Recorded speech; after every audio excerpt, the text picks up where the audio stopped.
haunt was born and would go on to forge a proud legacy, becoming an annual tradition for multiple generations of Knott's fans. Every theme park Halloween event, every street monster or slider can trace their roots back to where it all began.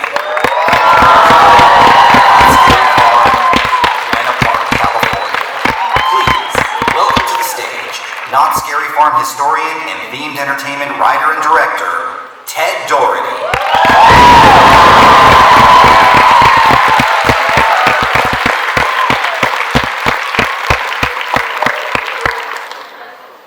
Hello. Hi, everybody. Welcome.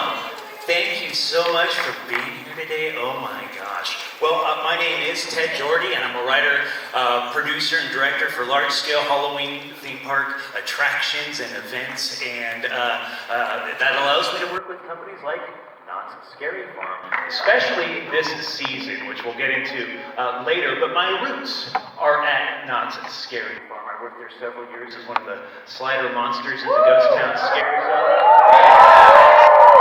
I love every single second of it, but nowadays I write and direct and help create the nightmares behind these different attractions. But I'm also a historian.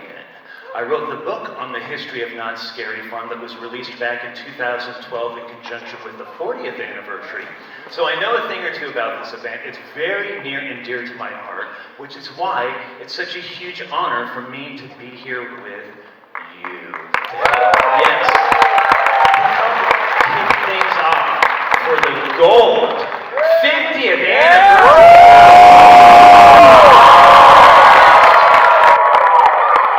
So today we're going to celebrate some of the past highlights of Knott's Scary Farm, show how we got to where we are today, and share some fun stories. And yes, we're going to share some tidbits as to what folks might expect to experience this. But no full spoilers, and we'll get into that a little bit later. But don't worry, we've got plenty of surprises to share with you today to get you even more excited about the upcoming season. Now, obviously, we're all fellow fans here of Knott's Scary Farm, but perhaps you might not be as familiar as to what the event was like before you started going. Unless you've been attending the entire time. Anybody go to year one? 1, 2 people. All right, awesome. Well, for the rest of us, you might be a little curious as to what the event was like before you started going. So to kick things off today, we're going to give a mini, very brief crash course on the history of Knott's Scary Farm. Like I said, I wrote a whole book about this thing, so I'm not going to sit up here and ramble on forever about it. So this is going to be rapid fire to help make sure we're all up to speed and on the same page, help you understand and appreciate even more the wonderful surprises Knott's Scary Farm has in store. So brace yourselves, this is going to go by fast. So I'm going to get situated here. So Knott's Scary Farm did debut back in 1973. So if you didn't know, Knott's Scary Farm is indeed the longest running Halloween-themed event at any theme park in the entire world. All others trace their roots back to Knott's. Now, throughout the years, a lot of people have asked me, how did the event get this popular? How did it begin? And I mean, there's just so many factors that go into all of that stuff, but I usually narrow down as to how Knott's Scary Farm got started. I narrow it down to one person.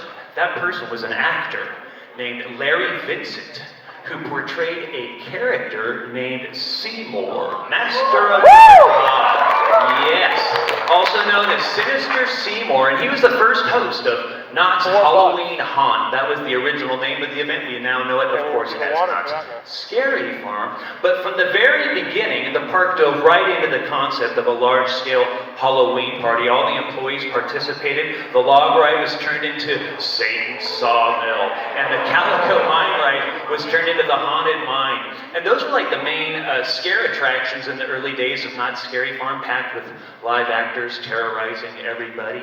But then, of course, there was also the now defunct attraction named the Haunted Shack. Yes, we love the Haunted Shack. For those of you who don't know, that was an all-year-round walk-through attraction at Knott's Berry Farm, kind of like a mystery house, but they had live actors in the early days inside the haunted shack for the haunt. And then, of course, the first scare zone monsters on the planet were the Ghost Town Street Monsters. Yes. They were the Wild West stunt show personnel dressed as monsters to roam the streets and engage the guests. And, well, you know, in addition to that, they had these sideshows that lined the streets of Ghost Town, Fiesta Village, and the Roaring Twenties, which is where the boardwalk is nowadays. And these were like carnival sideshows and illusions, and they repurposed things like the stunt show and the Medicine Man show, all kinds of live entertainment like bands and dancing and magicians. I mean, the event was covered with live entertainment. Every single store and employee participated and dressed up, from food services to merchandise to ticketing, ride operators, ushers, on and on and on. And within the buildings of Ghost Town, well, they were turned into the startling peekins with eerie lighting and sound effects and masks on the mannequins. And outside those buildings, well, the park decor was just off the hook. Ghost Town was shrouded with scare cloth, more eerie lighting and fog. And then, I mean, Knott's went all in. And by 1977, they introduced the first maze built solely for Knott's Scary Farm, named the 10 Chilling Chambers. The Chilling Chambers for short. And by the way, that was designed by a person named Rick Campbell, who was the same person who designed the entire Roaring Twenties area of Knott's Berry Farm. So this is a big production. And that maze set a new standard for the event, because every single Knott's Scary Farm maze that came after can trace its roots back to the Chilling Chambers. And after Seymour hosted the first two haunts, other hosts got involved, people like Wolfman Jack, Weird Al Yankovic, and the longest running host in Knott's Scary Farm's history, Elvira. Yes, we love Elvira. Well, by the 1980s, the event grew with more and more monsters, things like sliders in the Ghost Town Scare Zone, and the monster looks were becoming more advanced and identifiable as Knott's Scary Farm monsters. And by the late 1980s, the event grew with more and more mazes to accommodate the massive swarms of crowds going to Knott's Scary Farm.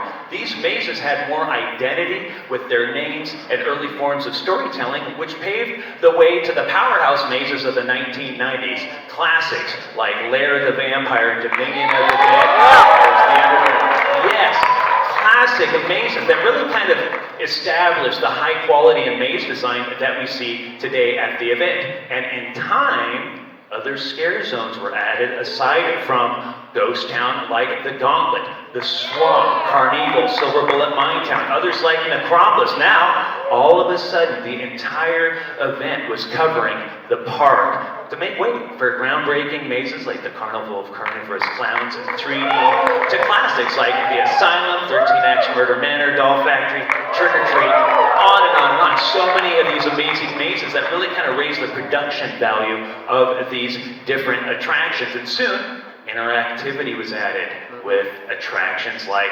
Trapped and the Skeleton Heroes. Yes. And that led to other attractions like Infected and Bloodline, where the guests become active participants within these different attractions. And throughout the years, well, the show productions grew from things like The Hanging all the way to Puppet Up, from Zamora, yes, to the Misfit of Magic, Ed Alonso, and then, of course, theatricality was added to attractions like Paranormal Incorporated, The Hollow, Forsaken Lake, Origins, The Grimoire, and that, my dear friends, in a nutshell, brings us up to date.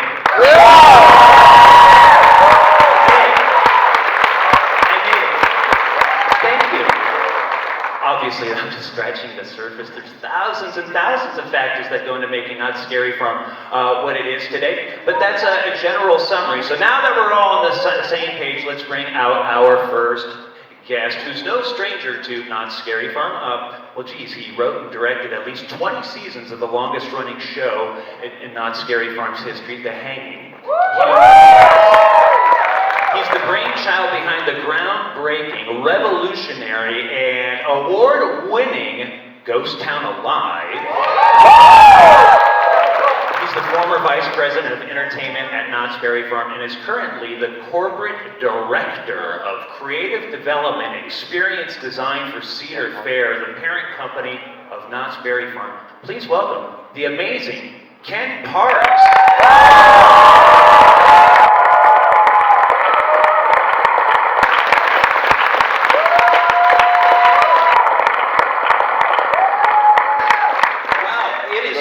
To be back here at Midsummer Scream, and so thank you to Midsummer Scream for having us back, and that was incredible. Thank you for doing that. Thank you.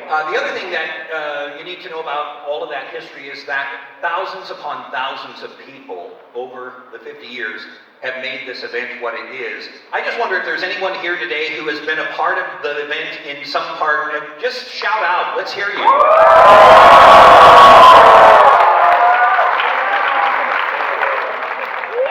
Started as fans, right? We all were fans, and we luckily got an opportunity to play in the sandbox. So. Absolutely. And speaking kind of that, I think all of us have our own story on how we were first introduced to Knott's Scary Farm and how we first discovered it. I thought it would be kind of interesting to hear from like the former Vice President of Entertainment of Knott's Berry Farm and what your first experience at Knott's Scary Farm was like. I think we've talked about it in the past.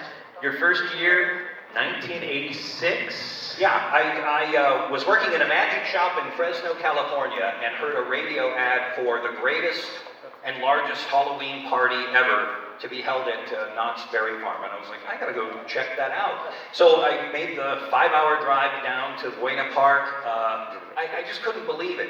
Anywhere I looked, there was something going on. This was at the time when the employees, everybody dressed up. I experienced the witch hanging, which was, this kind of organic, even though it was listed in the program as midnight, it was still it was organic and it happened around you. And I had one of the biggest scares that I've ever had at Scary Farm happen that night. I didn't want to leave.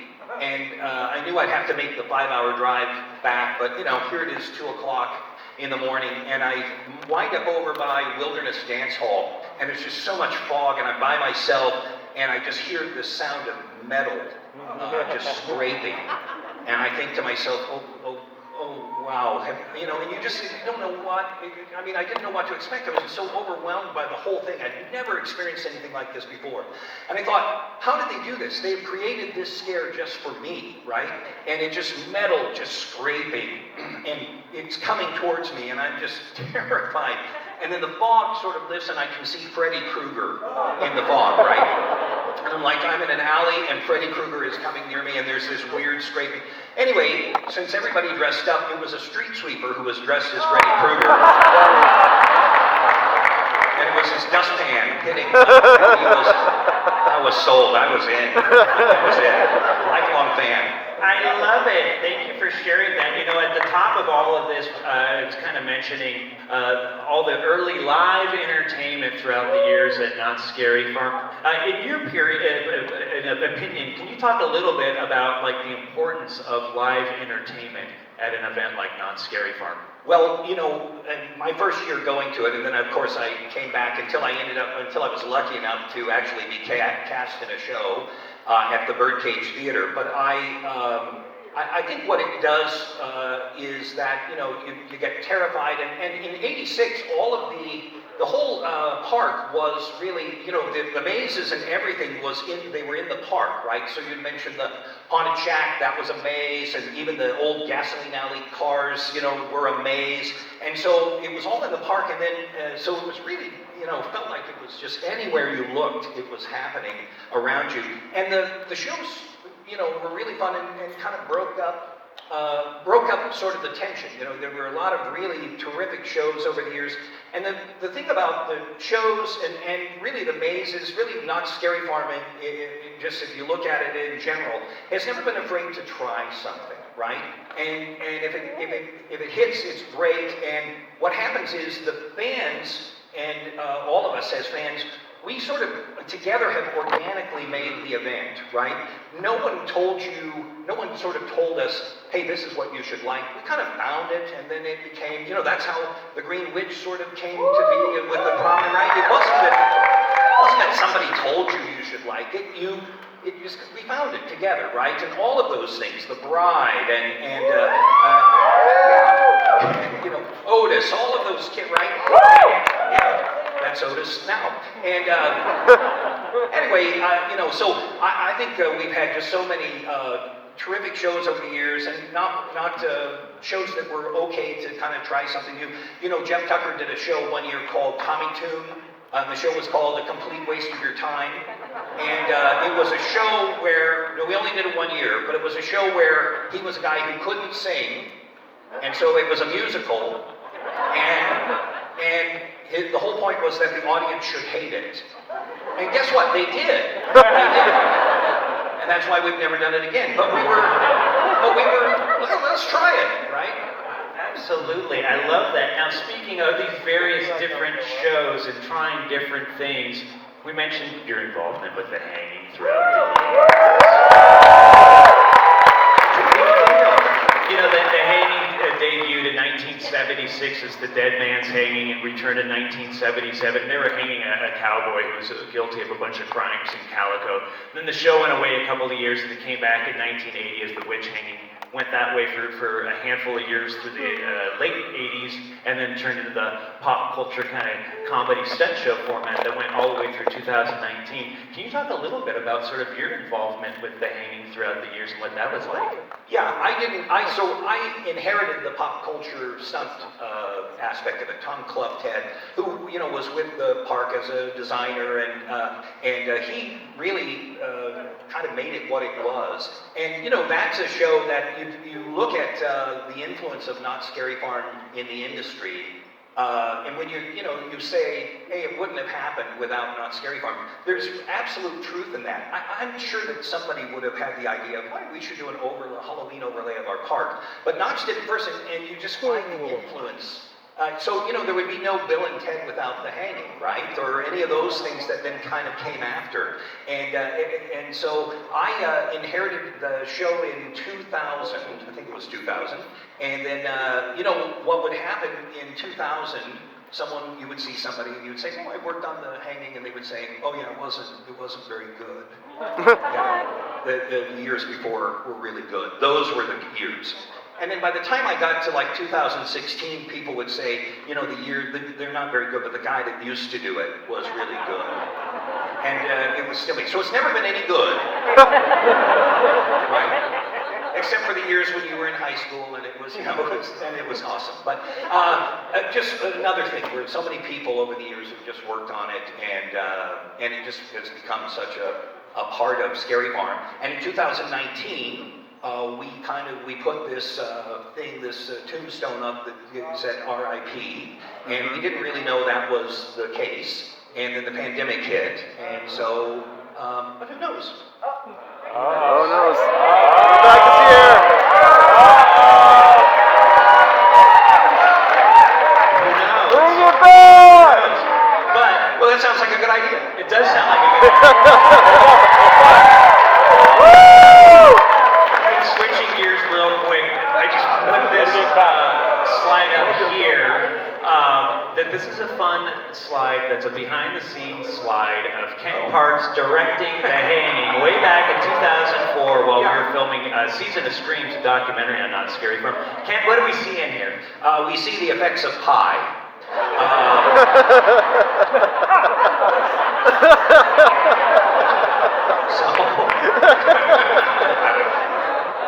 It's casual dress day in The Hanging, apparently. Come wear your shorts and your fake Birkenstocks and stop by.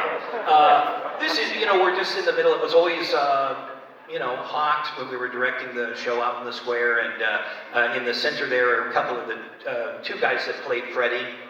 There were several people who played Freddy over the years, and Freddy Krueger was such a part of the show at one point. And so you've got Rich Warren there at the bottom, and then John Breeden, who is now Rich is still in the stunt industry and in the film industry, and John is a Long Beach fireman, and so doing different kind of stunts, but we're glad he's doing that. And then, you know, some goon they invited along. So I love it. It's fun. Hey, real quick. Really quick. Go back to do you mind? There's also Casey Hendershot. Sorry. So right down in the lower, it's my lower left. I don't know what it is for you, but that big guy, that's Casey Hendershot. He was in the show for many years, and if you saw Westworld, he's the guy that kept bumping into the hero every time he got off the train. That's that guy. That I've impressed only me.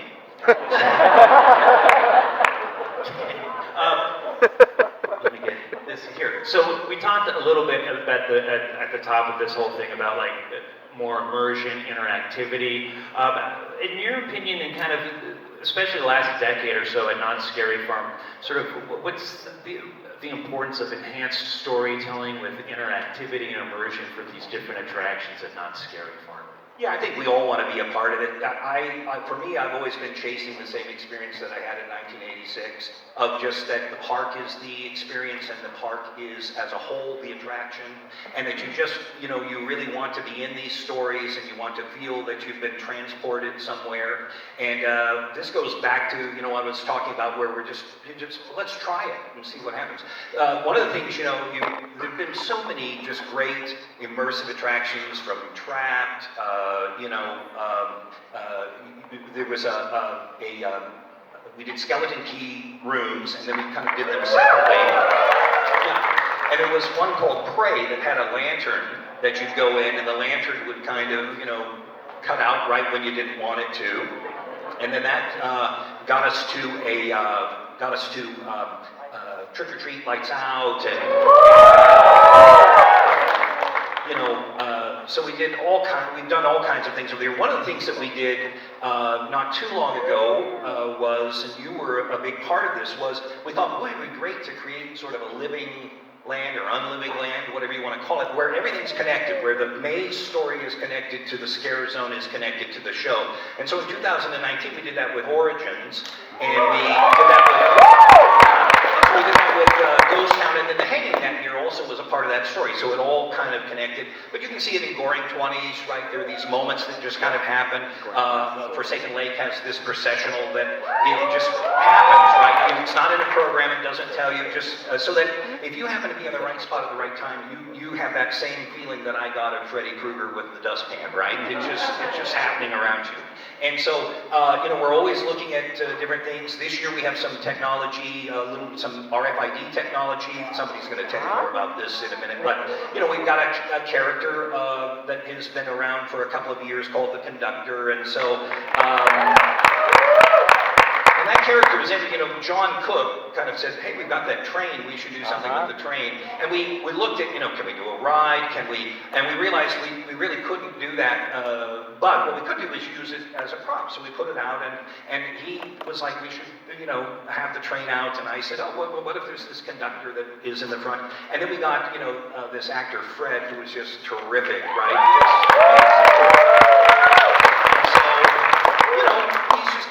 This character that is just another part of the experience. And so we always treat, the conductor like almost like he's the ferryman in the river Styx, right? He's got the lantern, and that's the thing that allows us to see all of the different terrifying worlds that we go into. And so anyway, this year we're going to try some RFD technology with his lantern.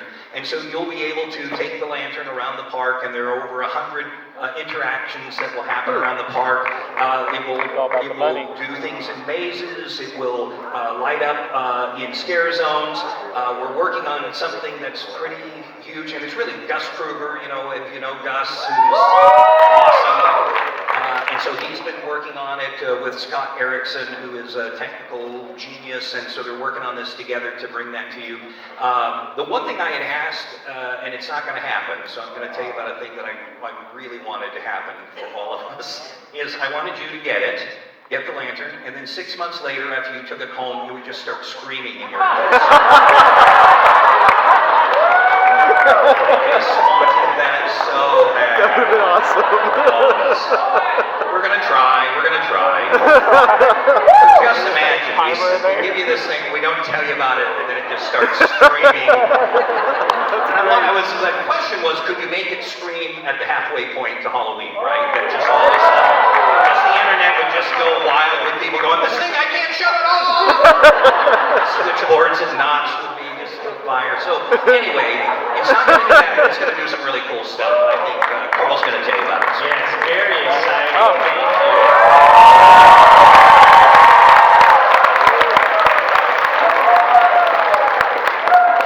Thank you.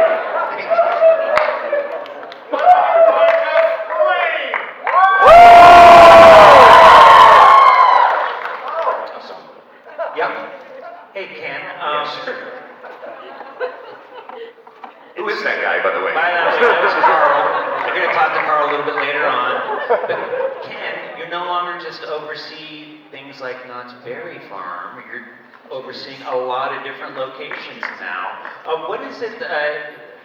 What's the process in the idea of taking the concept of a haunt, like at Knott's Scary Farm, and kind of spreading that idea to different locations? Well, Knott's is certainly unique in Cedar Fair, right? And it's really unique everywhere in the industry, but it's really unique to us as a company because it's really the most terrifying, scary event that we do. But we have we have 13 parks and some lots of water parks, and so 17 places for you to go and hang out and have fun. And they all have their own events. They've kind of taken on the Halloween haunt, and so Knott's, we really wanted Knott's to be separate from that, and that's why we started going with the name Knott's Scary Farm. But it's a wide variety. Some of the events are daytime events for families, then at 6 o'clock turn into nighttime scary events with mazes. But all of it would not exist without Knott's Scary Farm. And so, in my role, the nice thing is I get to work with all of the different parks. I'm really more connected to the development and creation of lands and attractions and rides, but events on occasion as well. So. I love it.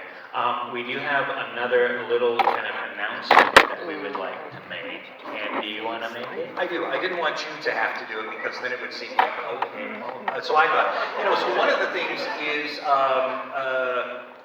for the 40th, we had the a haunt museum, and you had a book that was out, and you would sign the book. And so I'm here to say that that's going to happen again. There'll be more coming up on the panel, but there is now a 50th year edition of the history of Knott's Scary Farm, written by yours truly, with the foreword by Neil Patrick Harris. And so the book takes us from the 40th and on, and I know you've interviewed a lot of great folks, and so I didn't want you to have to plug your own book, but I am so excited, I can't wait to get a copy of it. And we've used your book, I think it should be required reading if you join our company, and so thank you anyway for all the hard work on that.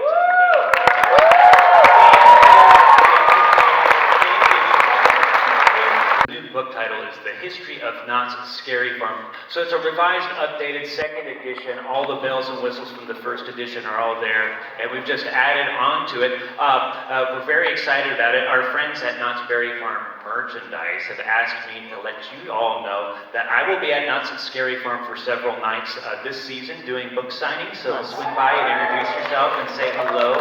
And they also wanted me to let you know that it's a limited edition and will only be for sale exclusively at Knott's Berry Farm and the online marketplace at knotts.com. So wanted to get all that out of the way. So thank you. Let's bring out our next guest. And I've always kind of described this person as almost kind of like the rock star of the haunt industry. I can certainly say that I feel he's one of the great maze designers in the history of Knott's Scary Farm. Any fans of Paranormal Incorporated? How about Special Ops Infected? How about The Depths or Dark Ride? Well, we all worked with this person on a maze named Origins, The Curse of Calico. How about Origins? Well, let's bring out about our next guest, industry creative director and designer, Mr. John Cooke.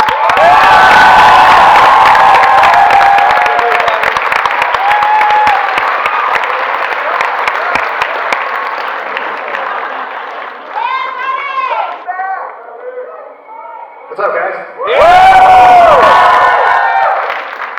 Did we plug Ted's book? Yeah! Okay. John, we're here. Hey, real quick, you want to just at least briefly let people know like how we're here and why we're involved and all that good stuff with Not Scary Farm for the 50th anniversary? We're back. We're very, very honored. I know everybody said it, but we are here first as fans of Not Scary Farm. We live and breathe Not Scary Farm, so we are super honored to be invited back to help participate with the programming and some attractions for Not Scary Farm this year. And I think a lot of folks probably are very familiar with your design work, but they may not really know about the fact that you started as a monster the way I did way back when. You want to talk a little bit about your years as a monster at Not Scary Farm? I'm going to tell a quick story real quick of how this came to be. So I was a fan of Not Scary Farm. I had gone a few years, and I thought, okay, this would be fun. In my past life, I spent some time as a touring musician, so I had a little bit of a break. I'm like, okay, let's go work Not Scary Farm. That'll be fun. I walked into the employment office, did a little audition, and I was turned away. But I did not quit.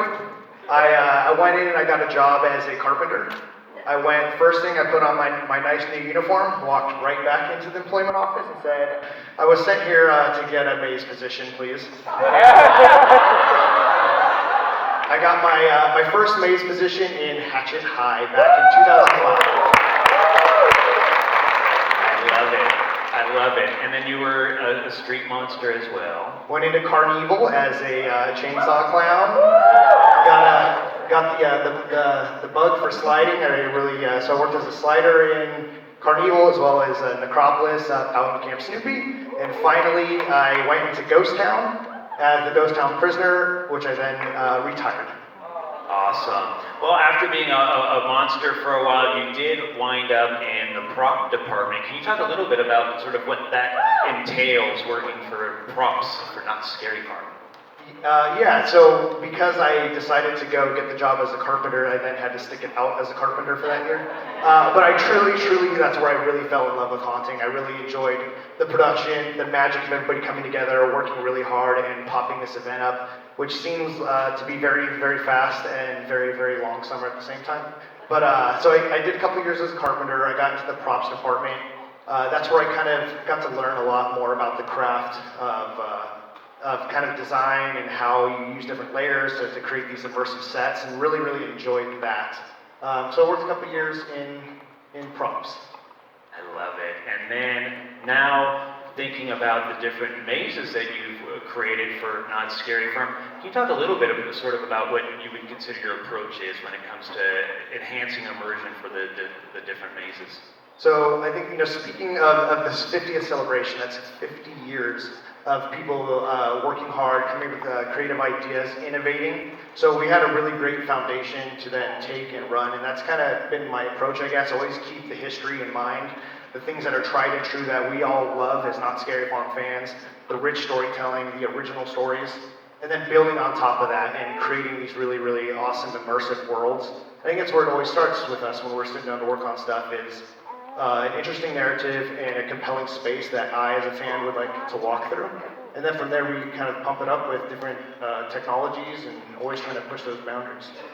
Yeah, and that kind of leads to something we wanted to briefly mention, something that we wanted to share with all of you folks, something that we've kind of been working on for a while, all of us here, and it's something that we're very proud of, and we've said it now, but hopefully you understand that, first and foremost, we are fans of this event. We care about it, we love it, and this thing that we've been working on is something us as fans, we would want to see at the Not Scary Farm 50th anniversary.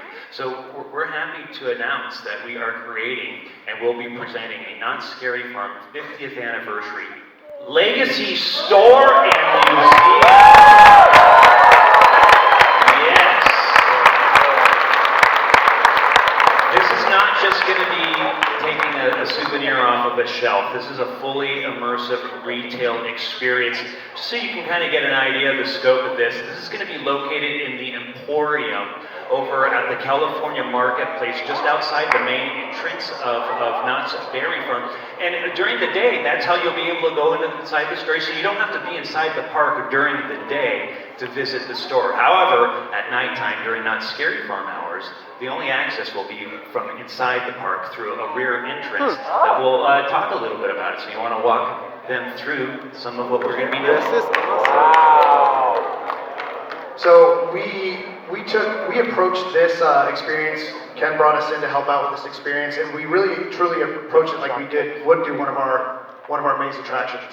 So it's a really deep dive into scenic production. It's a very high quality sets, a lot of scenic lighting, everything to really create this immersive experience. And as we're going to see here, we're going to take a couple nods from our old favorites. You know, we had a thing in production when I was working, especially when I was in props. We'd always take these pictures on the pumpkin stairs. It was like a really cool photo op. So we said, let's turn that into photo op for the guests to be able to come and do as well. So as you journey through this experience, you're going to visit many different old maze influences as well as scare zones. But there's also going to be lots of awesome, fun photo ops throughout it as well. And here we're looking at a cemetery portion, and again, more nods to various themes of Knott's Scary Farm's past throughout all of it.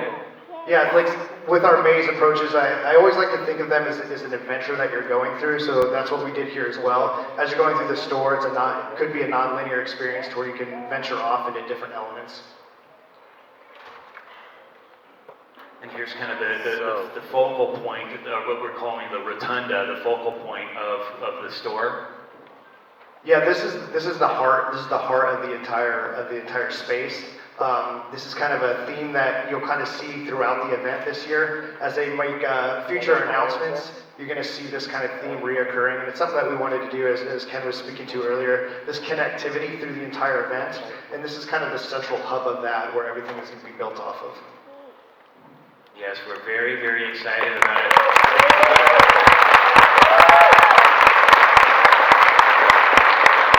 There's a lot more to it, including the lantern pieces, possibly. And but we didn't want to spoil everything. And by the way, that's where the book signings are going to be taking place. So you can come swing by and get it all at once. So, anyways, we have to move on because we're running out of time and we still have a lot to cover. So let's bring out our next guest who, Farm, you're a fan of this person's work, especially if you love the beautiful scare cloth that drapes the buildings of Ghost Town and all of the wonderful decorations throughout the rest of the not just the event, but of Knott's Berry Farm in general. So this person's been around the event for a long time. Let's please welcome Park Decor Manager of Knott's Berry Farm, Mr. Jeff Shadic.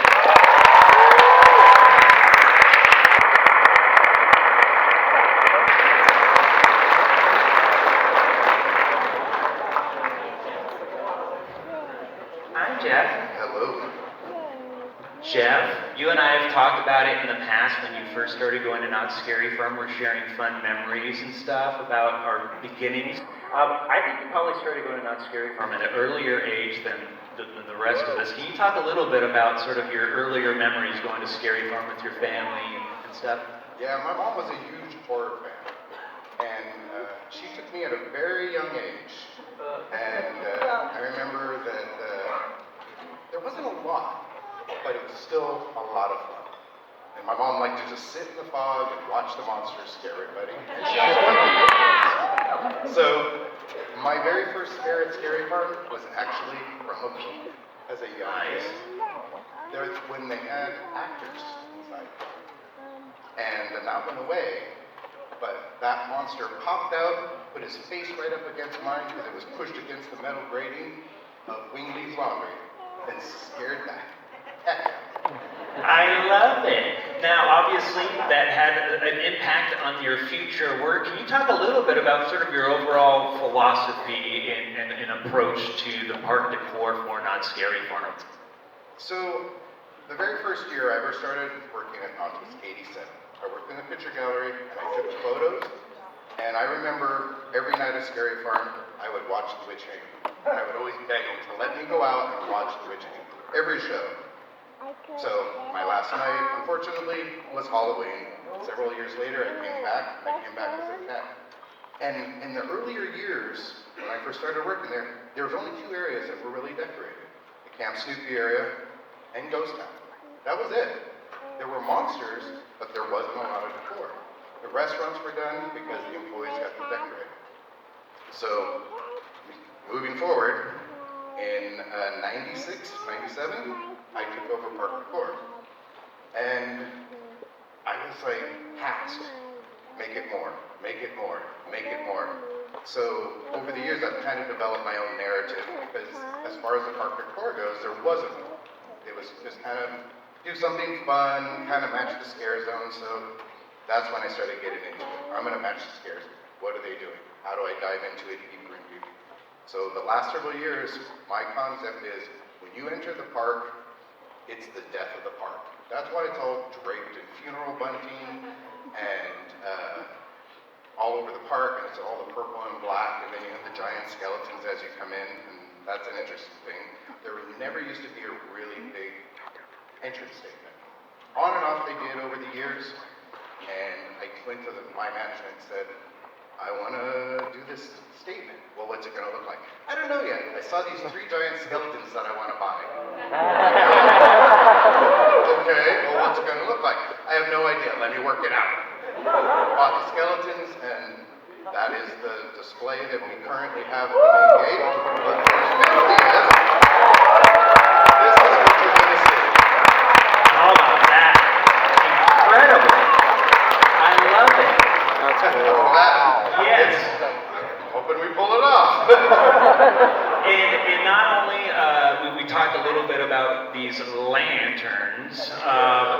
I think some of the park decor is going to incorporate some of the lantern use as well.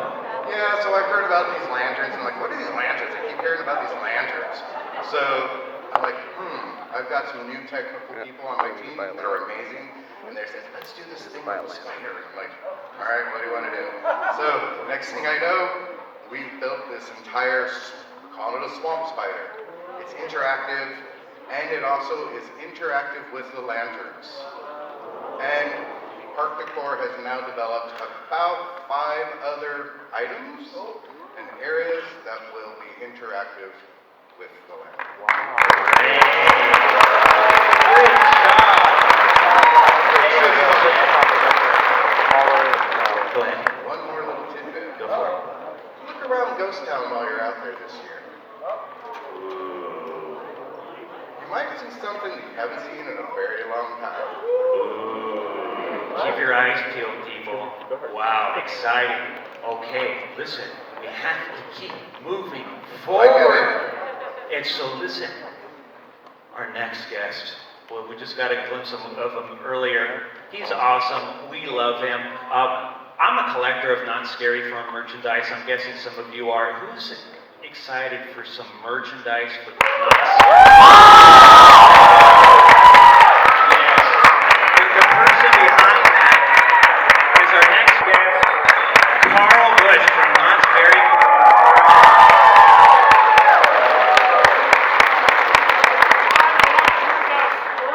Right now.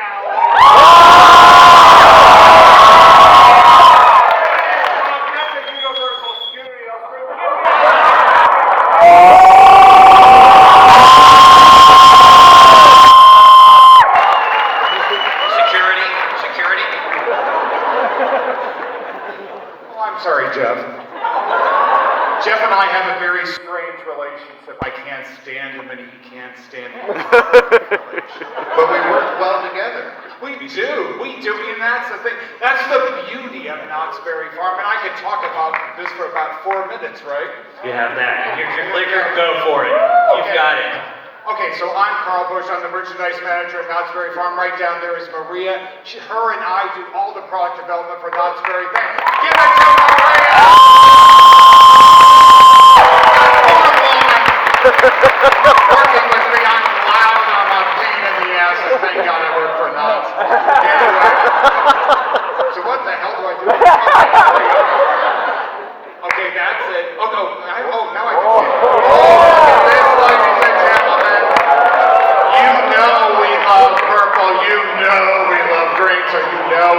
guys, I am giving you not one, not two, 21 new shirts this year. I'm not talking loud. Oh, come on. You know it.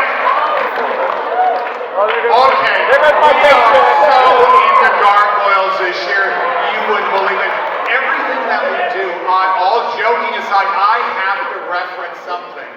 We saw what he did with that broken 50. We turned it into a thing. I just can't make stuff up. We use reference here at Knott's Berry Farm. Oh, Carnival! Yes, yes. Look at that, I did too. Anyway, and going to a Ouija board. We love a Ouija board. Say goodbye. Oh, come on. We love the Green Witch. I don't know what happened during the transition, but we love the Green Witch. Let me scream some. Oh, come on. Look at that gargoyle. And it's going to be in the show. Look at that. And you're going to go and you're going to see it. You're going to do it. Okay. This came from 1980. We remade it, reused it, and direct reference. It's going to be a beautiful 5x7 frame. You can put your scariest picture in it with a lantern. Oh, you know I love cockroaches. I was the one who brought cockroaches. Every year we sell 50,000 cockroaches at Knott's Berry Farm. And I only buy 10,000, but we sell 50,000. Why am I screaming? Anyway. Okay, there was a spider on the gate. We put the spider back on the gate. Oh, no, we didn't. We put it on the shirt. We didn't put it on the gate. Well, what did you just cannot give me enough money? Good. It was such a cheap Indian pie.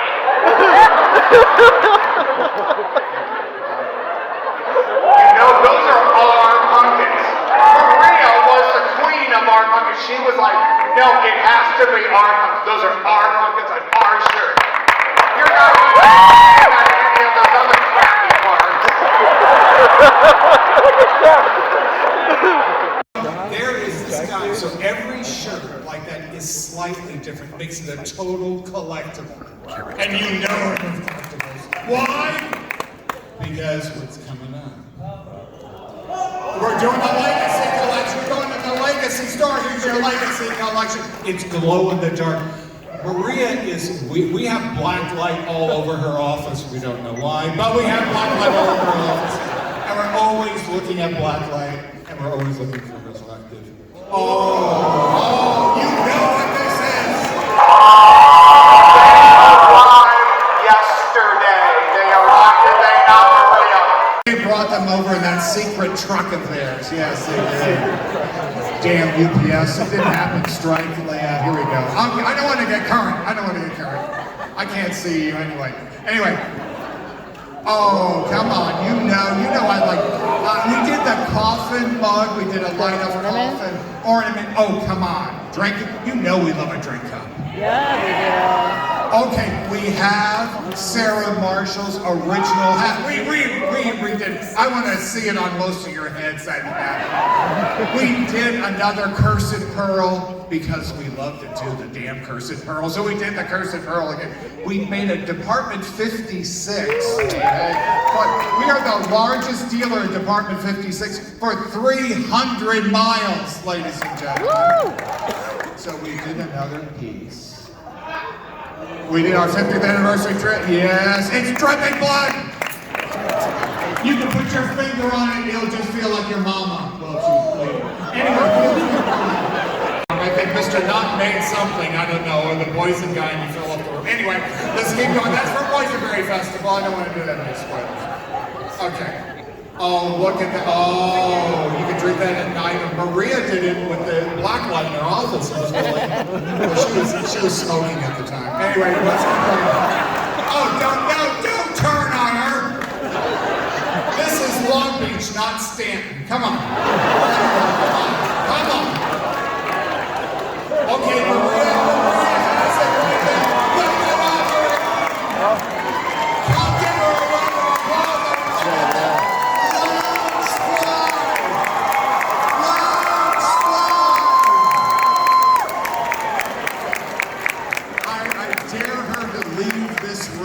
Is this is turning into a Stanton crowd? You're not getting out of here, lady. We did a crossbody bag, and 100 iterations. You're walking around. You're lighting stuff up. Things come out of the walls for you. There's going to be a map. There's going to be the whole gig for this. This is a beautiful thing. We also made a collectible conductor, of course. Okay, Tiki mug from Tiki Farm, the crown jewel, San Luis Obispo. Yes, that's where they come from. Well, they kind of come from there. Anyway, that's our new 50th anniversary. We sold out of our first Tiki mug. This one guaranteed sold out. This is no joke, ladies and gentlemen. No joke. Look, custom everything. Look at Maria and I did our jobs, damn it. Don't let them tell us we're right, Maria? Damn straight. Anyway, why am I swearing? Anyway, is there any children in here? It should be. It's Long Beach. There shouldn't be children in here. Okay, I get 50 pins.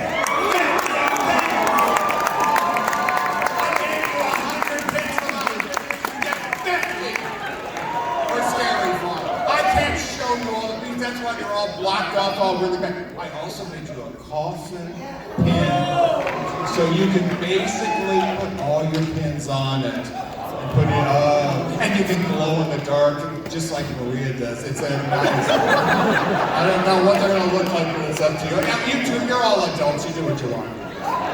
So yes, we made yes. 50. Now they're all going to be. Okay, I'm going to tell you one thing only. Extremely limited. You see that pin, you want that pin, you buy that pin. Listen, I go through all those pin things. I don't want to hear it. You know, it's like the thing is, I'll pin trade with you, but you're not going to like it. Let's put it that way. Anyway, but the thing is, I also did a cockroach pin because anyway, but we also did all the logos. I did all the logos. I did all the main things. Of course, these are only 20 of the ones I can show you because we can't show you all. Well, that's just the way it is, lady. Anyway, I made a scary.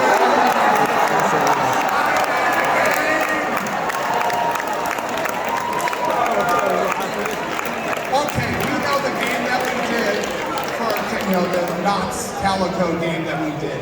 That game just beat Cleveland-opoly. The game that beat Cleveland was our first game. This one's going to go full sell. And is Elvira on it? Damn straight Elvira's on it.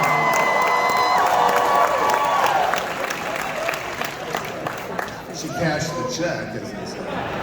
She cashed the check. But it's a great game. Look at that game. Oh, my mama would love it, but she's dead. Anyway, let's get back. Why don't you bring me there? We're doing this damn book. And you know what I did? I'm going to do it. One of those pins is his book pin.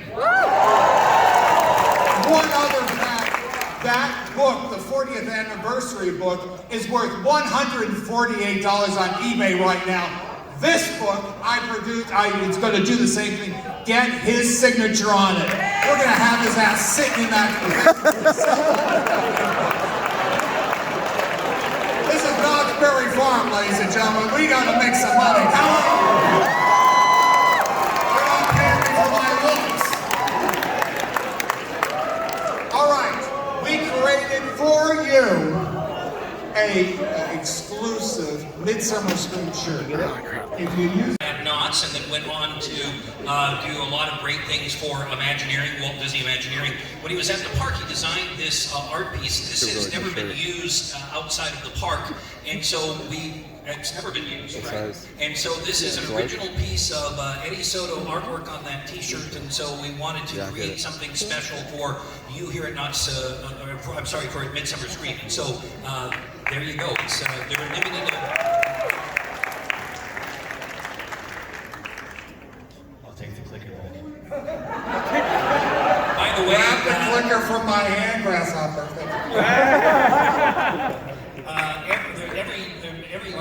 sold, $5 goes to helping Karl get into the home. So, please,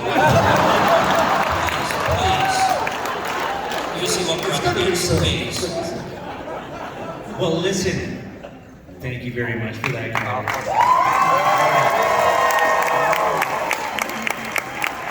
Now, Karl and Jeff have to run off and take care of some things, and we got to spin some things around here a little bit. So give it up for Karl and Jeff. Thank you so much.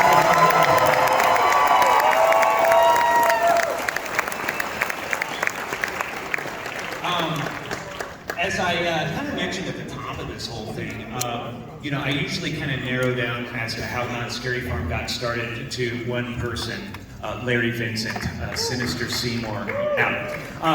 You know, I didn't mention how or why that happened. I did state that Seymour was a famous television horror host here in Southern California in the early 1970s, and his shows really did. Hello? His shows consisted of like B-horror movies, and Seymour would periodically interrupt the film and crack jokes about how terrible the movies are. He would affectionately refer to his viewers, his fans, as fringies, because they were on the fringe of lunacy for liking such terrible, trashy movies. Well, to promote his TV show, he took it out on the road and performed it live at local movie theaters here in Southern California. And really the format would be the same as his TV show, but in front of a live audience. So there'd be a horror movie up on the big screen, and Seymour would be there live and in person cracking jokes. He took that concept to some local theme parks here in Southern California, but the venues were not ideal. For example, Magic Mountain with their open-air outdoor theater during a daytime event didn't really kind of lend itself to the eerie environment that matched Sinister Seymour. And so Larry Vincent's manager, a person named Gary Blair, was in the process of looking for a new and improved venue and contacted Knott's Berry Farm and said, I understand you have the John Wayne Theater, which is now the Walter Knott Theater, and it's environmentally controlled. It's got a movie projector. Can we have Seymour perform there? Well, Knott's Berry Farm loved the idea and said, wait a minute. We'll build a Halloween event around Seymour, and that was the birth of Knott's Halloween Haunt down Knott's Scary Farm. Yes. To learn a little bit more about Larry Vincent and Seymour, it's our absolute honor and pleasure to introduce to you Larry Vincent's daughters. Please welcome Diane and Valerie Vincent.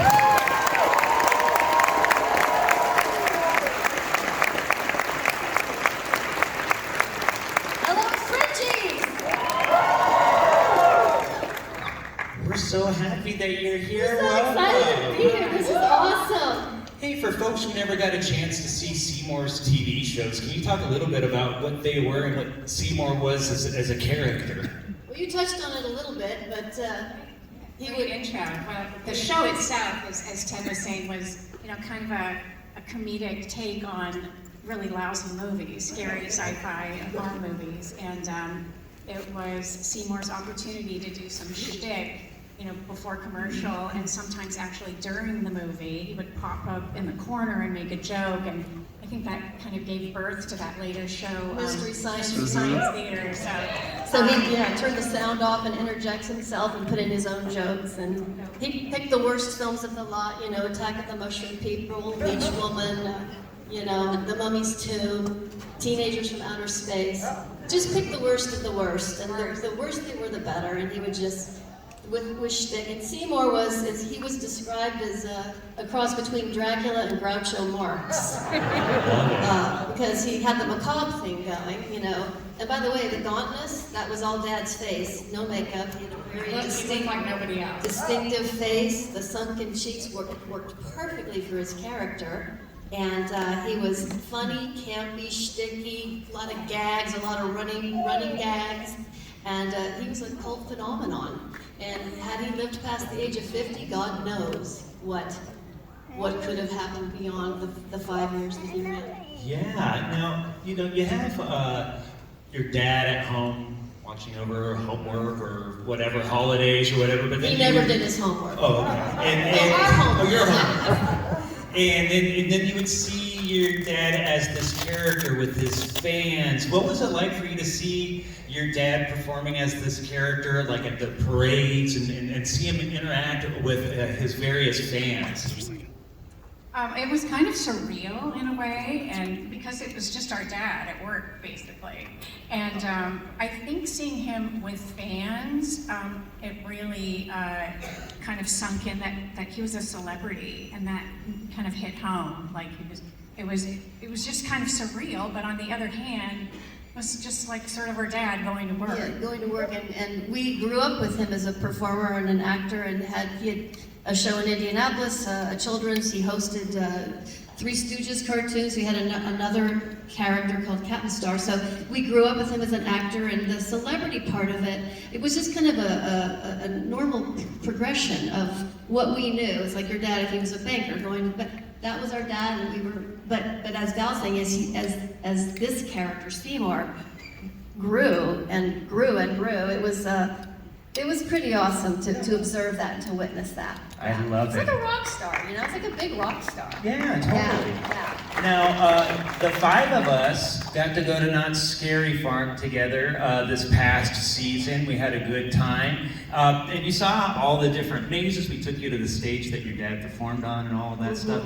I mean, just generally kind of speaking, if you think, it could project like your dad kind of looking down on all of this and all the thousands of people that flock to this event every season and celebrate, what do you think he would think about it or say about it? Well, here's what I think Seymour would say. He would say, I can't believe after 50 years you dummies still fall for all this garbage.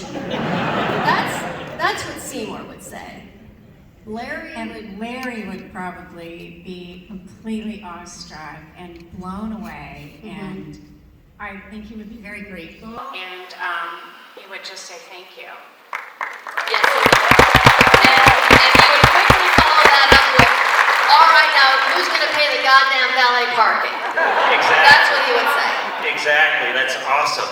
Well, unfortunately, a lot of the footage of Seymour's TV shows didn't really survive. I mean, there's a handful of on YouTube clips and stuff, and there's there's very little. They destroyed that film. We take over it every week, sadly. And fortunately for the purposes for Knott's Scary Farm, there's the handful of Knott's Berry Farm photos, the promotional photos he took that first year. But I've been involved with this event for a long time. Ken, John, you've been involved for a long time. None of us on this stage ever seen any video footage of Seymour performing at Knott's Scary Farm. Until now. Until now. Huge shout out to a wonderful Knott's Berry Farm employee named Rob Perez, who uncovered this incredible gem. As well as Jason Soyster at Cedar Fair and the wonderful folks at the Knott's Berry Farm marketing department to help us get this digitized and preserved, so that way we could share it and debut it all to you right now here at Midsummer Screen. So we're going to dive right into it. You'll see, I'll tell you right now, this is by far the rarest Knott's Scary Farm video footage I've ever seen in my life. It's not a long clip, it's short, the quality's not the greatest, but it's what we've got. And you'll see it's not just Seymour. This is year 2, 1974, Seymour at Knott's Scary Farm.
etc. That's right, no watercraft, please. I'm trying to do a show out here of sorts. Well, I've got a delivery for you. Oh, really? Yeah, the folks at Knott's Berry Farm want to show their appreciation to you for coming back to the Downwing Theater this year. So I sent over one of their famous chicken dinners. Isn't that nice? Let me have that.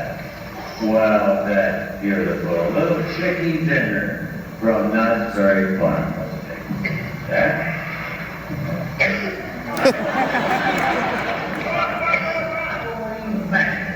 If there's anybody that can kill 10 minutes, it's Chuck Jones, ladies and gentlemen. Let's hear it for Chuck Jones.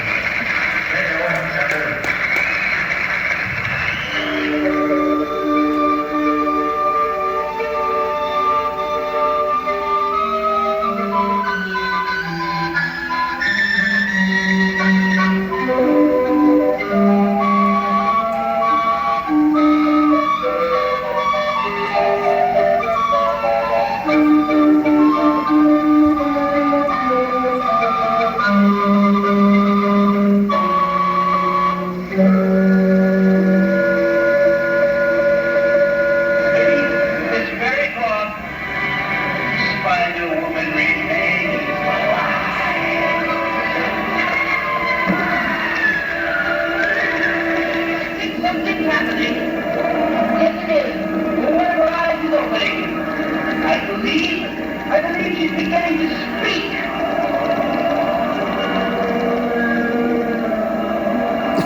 there is something that we did want to mention. It's no secret to anybody in this room that there'll be some sort of tribute attraction at Knott's Scary Farm for the 50th. I mean, for crying out loud, if you were born and old enough to go to Knott's Scary Farm in 1997, you probably went through the 25th Shiver anniversary tribute that they did. It was kind of a hodgepodge of different themes, but we were kind of looking at trying to do something that had a little more narrative cohesion, because when you have parts of past attractions all jammed together in one location with themes that don't really have to do with each other, well, we needed to find a way to pull that together. So John, Ken, and I, as we were kind of developing this, thought, well, what if we had some sort of host who could help pull that together, who could inform the guests as to what they're seeing when they're going through this thing. That way, for people who never went through the original attractions, well, now they're at least informed. And so we kind of like that idea. We certainly appreciate the important symbolism between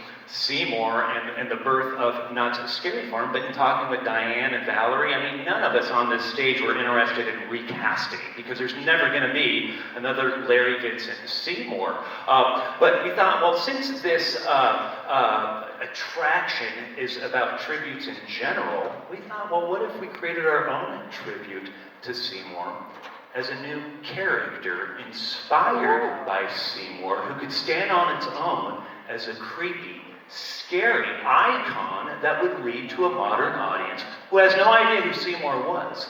But if you know who Seymour is, you would see that connection. And so what if we leaned more toward the sinister side of Seymour, more toward the macabre side of Seymour? And well, what we came up with for this host is a new character we have named the Keeper. Yes. And the Keeper watches over the past haunts of Knott's Scary Farm, keeps them locked up and stored away within the confines of what this attraction is.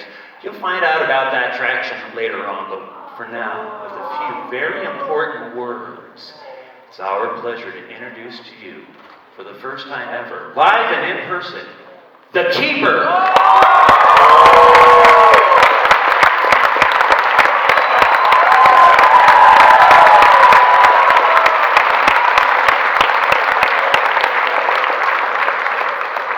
Hiya, Frenchies. I'm here to tell you about a spine-tingling event at Knott's Scary Farm, Thursday, August 24th. That's right. This opportunity gives you a sneak peek at the horror that waits for you at the 50th anniversary of Knott's Scary Farm. New blood-curdling mazes, sinister scare zones, and ghoulish shows here for you that night. And listen here, friendies. Tickets go on sale. Wait for it. Wait for it. Monday morning at 10 a.m. exclusively at Knotts.com.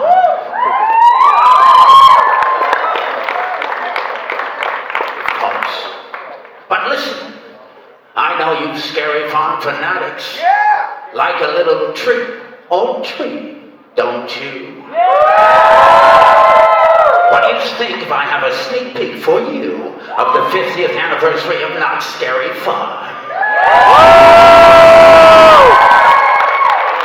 Shall we peel back the veil, unearth some footage, maybe even creak open a casket door?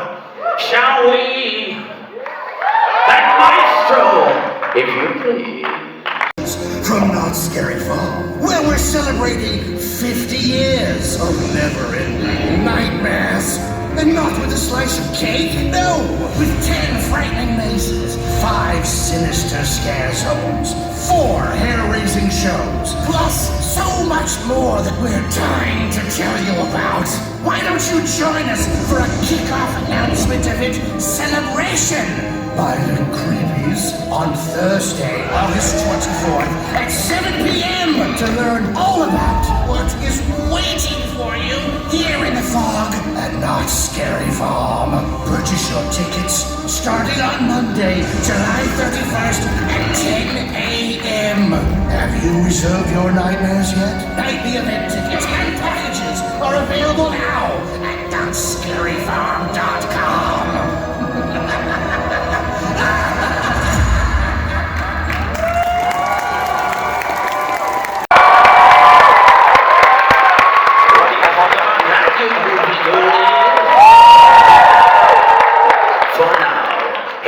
The Midsummer Screen Not Scary Farm booth for an unfriendly meet and greet with me and some of my rotten fiends. We're dying to meet you, Fringies.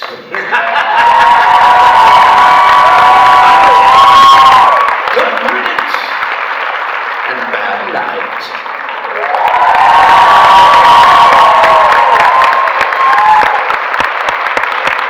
Thanks, everybody. We're going to be over at the Midsummer Not Scary Farm booth. Halloween. Have a good